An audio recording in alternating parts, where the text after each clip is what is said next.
Step back in time and picture American Rewind World, where your vintage fridge was a giant block of ice and tiny elevators transported meals between floors. Today, let's dive into 12 old home features of 1940s USA that have faded away into history and are now just vintage memories of yesteryears. Telephone nooks. They were small spaces in older houses, made especially for the home's landline phone. They were usually part of a wall or hallway. These nooks had a seat so you could sit while talking on the phone and a flat surface where you could write things down, like phone numbers or notes. They were important back when most people used landline phones to talk to each other. Now, with cell phones everywhere, we don't really see these nooks in new houses anymore. Ice boxes. Long before our modern fridges, ice boxes were the go-to for keeping food chilled. These early 20th century coolers, also known as cold closets, were simple yet ingenious. A hefty ice block sat in an upper compartment, chilling the air that then flowed down to preserve food below. Constructed with walls lined in tin or zinc and insulated with cork, sawdust, or straw, these ice boxes required frequent ice replacements, often from the local iceman. This design was a game changer, allowing food to stay fresh longer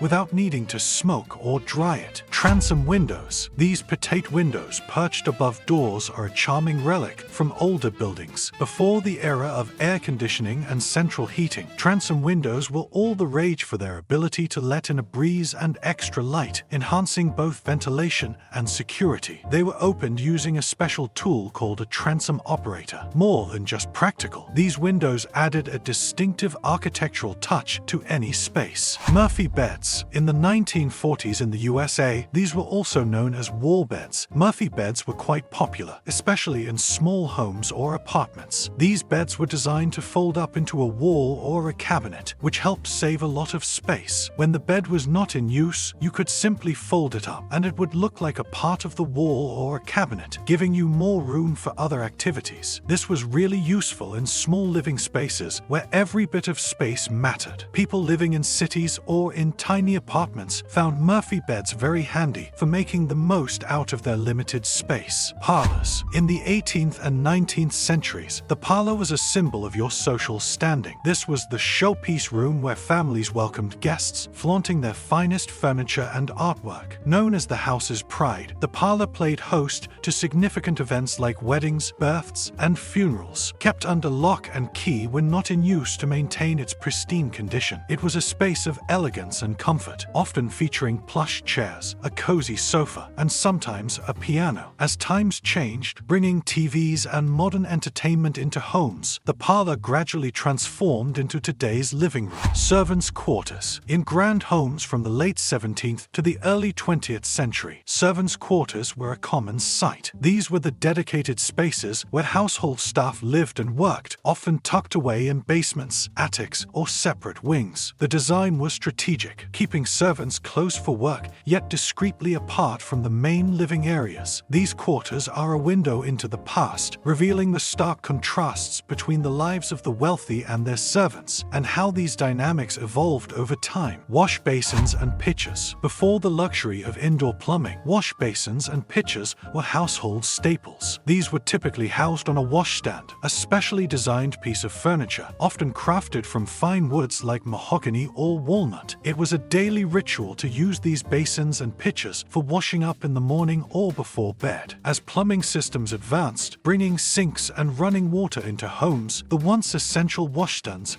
and pitchers faded into history, becoming relics of a bygone era. Coal chutes. In the Victorian era, especially before electricity became widespread, coal chutes were a vital feature in many homes. These metal chutes, built into the foundation wall, featured a hinged door leading to an angled tunnel. Here, coal trucks would deliver the week's fuel. The coal was stored in a special basement room, often leaving telltale black stains on the walls that can still be seen today. In homes without a coal chute, the task of transporting coal fell to workers known as lumpers, who used wheelbarrows or bags. In more affluent households, a device called the Riley-Stoker automated this process, moving coal from a hopper directly to the furnace, eliminating the need for manual shoveling. Knob and tube wiring.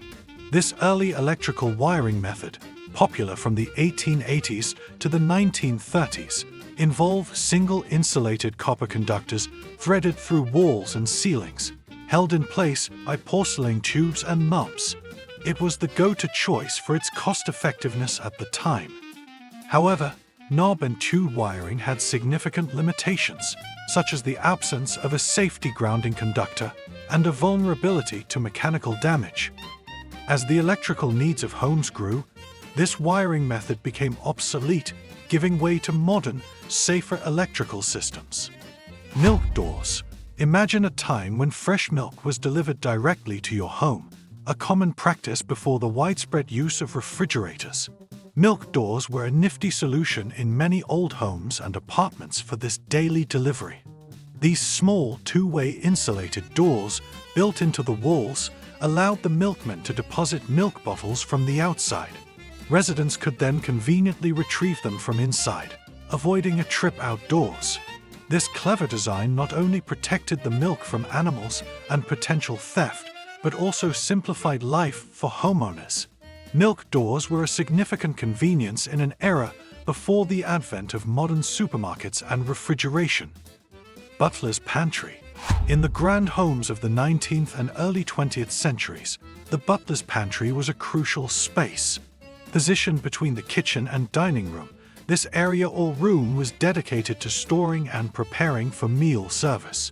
It housed essentials like silverware, china, and large serving dishes. The butler's pantry was also the spot for tasks such as polishing silver and inventorying items. In some households, the butler would even sleep in the pantry to safeguard the silver.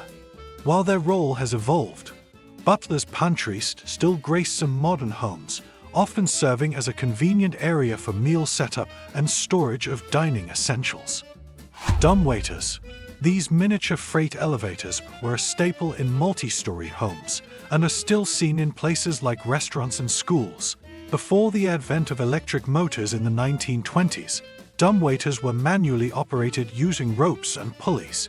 Invented by George W. Cannon in the late 19th century, these devices were designed to be more compact and less capable than full-sized passenger elevators, typically handling loads up to a few hundred pounds. Dumbwaiters proved invaluable in large homes and buildings for transporting items like laundry, food, and other essentials between floors, simplifying the movement of goods in multi-level structures. Picture rails. In old houses, picture rails were a smart and stylish solution for hanging artwork. These molding strips ran along the walls, close to the ceiling. Using hooks and wires, people could hang pictures from these rails, avoiding damage to their plaster walls, which were prone to easy damage.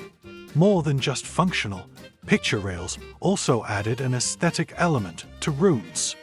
Particularly popular in homes from the 19th and early 20th centuries, they are a testament to how people of that era skillfully blended practicality with elegance in their home decor. If you've enjoyed this journey through the American Vintage Tales video, exploring the fascinating features of old homes, don't forget to check out the next one. And remember, liking and subscribing really supports a small channel like ours.